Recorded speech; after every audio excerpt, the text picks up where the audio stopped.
Hello friends, നമ്മൾ എവിടെയെങ്കിലും ഒരു സ്ഥലത്ത് പോയെന്ന് വെച്ചോ. അപ്പോൾ അവിടെ കുറേ ബുക്സ് വാരി വലിച്ചിട്ടിരിക്കുവാണ്. നമുക്ക് ആവശ്യമുള്ള ഒരു ബുക്ക് അതിൽ നിന്ന് സെലക്ട് ചെയ്യണം. എങ്കിൽ നമ്മൾ എന്താ ചെയ്യുക? നമ്മൾ കുറച്ച് കഷ്ടപ്പെടും. നമുക്ക് ആവശ്യമുള്ള ഒരു ബുക്ക് ഇങ്ങനെ വാരി വലിച്ചിട്ടിരുന്നാൽ അതിൽ നിന്ന് ഒന്ന് സെലക്ട് ചെയ്യാൻ വേണ്ടിയിട്ട് നമ്മൾ വളരെയധികം കഷ്ടപ്പെടും. നമ്മൾ ഉദ്ദേശിക്കുന്ന ആ ബുക്ക് എവിടെയാണ് വച്ചിരിക്കുന്നത് എന്ന് അറിയാവുന്ന ഒരു എക്സ്പേർട്ട് അവിടെ ഉണ്ടായിരുന്നാൽ നമുക്കത് പെട്ടെന്ന് എടുത്തു തരും, അല്ലെ? ഇപ്പോ ബുക്സ് മാത്രമല്ല, ഇൻഫർമേഷൻസ് ആയാലും വാരി വലിച്ച് കിടന്നു കഴിഞ്ഞാൽ നമുക്കത് കണ്ടുപിടിക്കാൻ വളരെയധികം ബുദ്ധിമുട്ട് തന്നെയായിരിക്കും. ഏത് ബുക്ക് ആയിക്കോട്ടെ, നമ്മുടെ ആവശ്യത്തിനനുസരിച്ച് എടുത്തു തരാനുള്ള ഒരു എക്സ്പേർട്ടിനെയാണ് നമുക്ക് അവിടെ ആവശ്യം.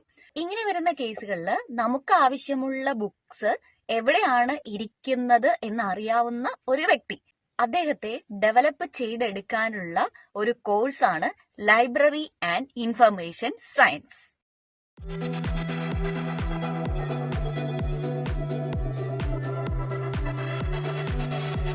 അപ്പൊ ഇന്ന് ഞാൻ സംസാരിക്കാൻ പോകുന്നത് ലൈബ്രറി ആൻഡ് ഇൻഫർമേഷൻ സയൻസ് എന്ന് പറയുന്ന കോഴ്സിനെ കുറിച്ചാണ്.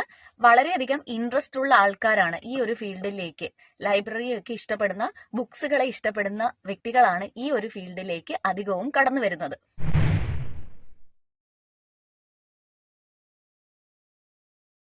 എന്റെ എല്ലാ വ്യൂവേഴ്സിനും സബ്സ്ക്രൈബേഴ്സിനും പുതിയൊരു വീഡിയോയിലേക്ക് സ്വാഗതം. ലൈബ്രറി ആൻഡ് ഇൻഫർമേഷൻ സയൻസ്, അതാണ് നമ്മുടെ ഇന്നത്തെ സബ്ജക്ട്. എന്റെ ചാനൽ ആദ്യമായിട്ട് കാണുന്നവരാണെങ്കിൽ ഇപ്പൊ തന്നെ ലൈക്ക് ചെയ്യാനും ഷെയർ ചെയ്യാനും കമന്റ് ചെയ്യാനും മറക്കണ്ട. ഒപ്പം സബ്സ്ക്രൈബ് കൂടി ചെയ്തേക്കുക. തൊട്ടടുത്തുള്ള ബെൽ ഐക്കൺ കൂടി ക്ലിക്ക് ചെയ്യുകയാണെങ്കിൽ ഞാൻ ഇടുന്ന വീഡിയോസ് അപ്പൊ തന്നെ നോട്ടിഫിക്കേഷൻ ആയിട്ട് വരുന്നതായിരിക്കും. എന്നാൽ നമുക്ക് നേരെ വീഡിയോയിലേക്ക് കിടക്കാം. അപ്പൊ നമുക്ക് ആദ്യം നോക്കേണ്ടത് ഏതൊക്കെ കോഴ്സുകളാണ് ലൈബ്രറി ആൻഡ് ഇൻഫർമേഷൻ സയൻസിൽ വരുന്നത്. പ്രധാനമായിട്ടും 2 കോഴ്സുകളാണ്, BLISും MLISും. BLIS എന്ന് പറയുമ്പോൾ ബാച്ചിലർ ഡിഗ്രി ആണ്. MLIS വരുന്നത് ഇതിന്റെ PG കോഴ്സാണ്. ഇനി ഇതുപോലെ സർട്ടിഫിക്കറ്റ് കോഴ്സുകളും ഉണ്ട്.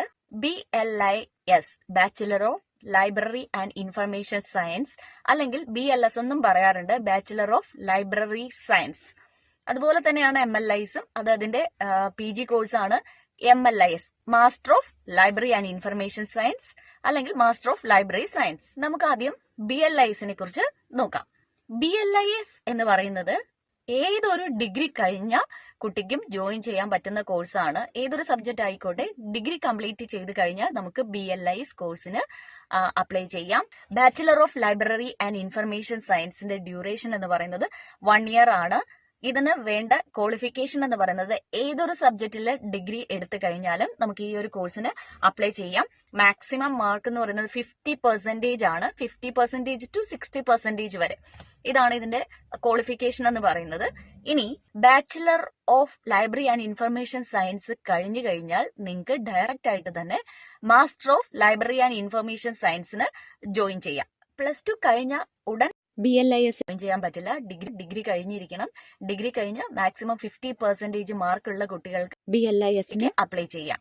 ചില യൂണിവേഴ്സിറ്റികൾ BLIS ഇല്ലാതെ തന്നെ ഇതിന്റെ PG കോഴ്സുകൾക്ക്, അതായത് MLISന് master of library and information സയൻസിന് ഡയറക്റ്റ് അഡ്മിഷൻ നടത്തുന്നുണ്ട്.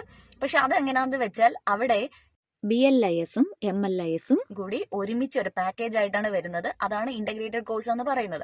അതായത് അവിടെ തന്നെ നിങ്ങൾക്ക് BLISും MLISും ചെയ്യാൻ പറ്റും.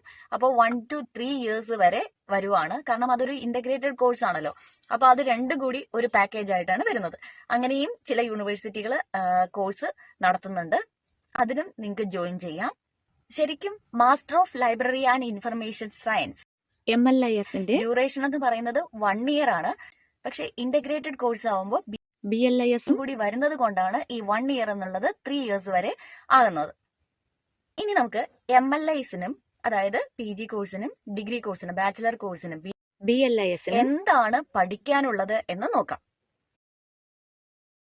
Bibliography, documentation, research methodology, library management, classification, കാറ്റലോഗിംഗ് system, indexing, library planning. ഇത്തരത്തില് ഒരു 12ഓളം സബ്ജക്റ്റുകൾ നിങ്ങൾക്ക് ലൈബ്രറി ആൻഡ് ഇൻഫർമേഷൻ സയൻസിന് ജോയിൻ ചെയ്താൽ പഠിക്കാനുണ്ടായിരിക്കും. ഇനി ഈ പറഞ്ഞ ലൈബ്രറി സയൻസിന്റെ ടോപ്പ് ഇൻസ്റ്റിറ്റ്യൂഷൻസ് ഏതൊക്കെയാണെന്ന് അറിയണ്ടേ? Farook college Calicut, university college Trivandrum,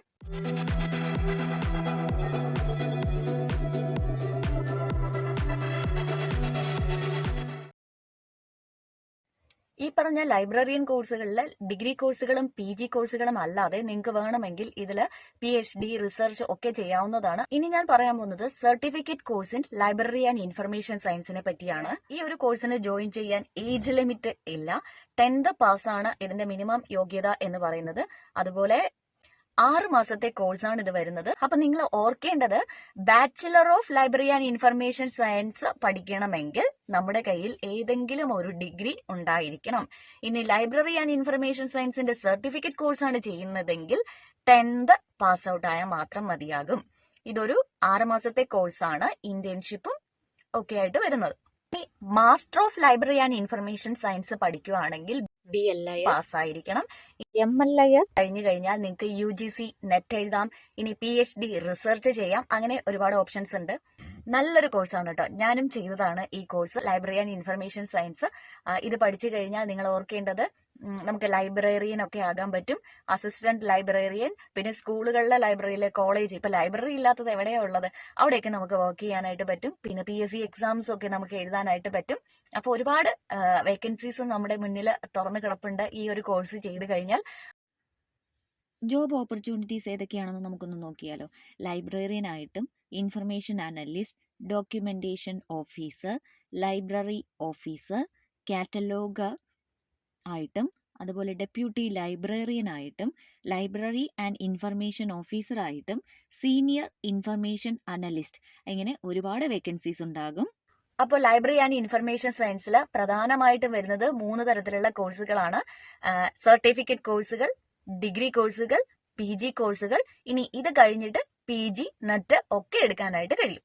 ഇപ്പൊ നിങ്ങൾക്ക് ഏകദേശം ഒരു ഐഡിയ കിട്ടിയിട്ടുണ്ടാവും എന്ന് ഞാൻ വിചാരിക്കുന്നു. വീഡിയോ ഇഷ്ടപ്പെട്ട ഇപ്പൊ തന്നെ ലൈക്കും കമന്റും, പിന്നെ ആർക്കെങ്കിലും ഒക്കെ ഉപകാരമായാലോ വീഡിയോ ഒന്ന് ഷെയറും കൂടി ചെയ്തു കൊടുക്കുക. അടുത്തൊരു വീഡിയോയിൽ നമുക്ക് വീണ്ടും കാണാം. Till then bye. നമസ്കാരം.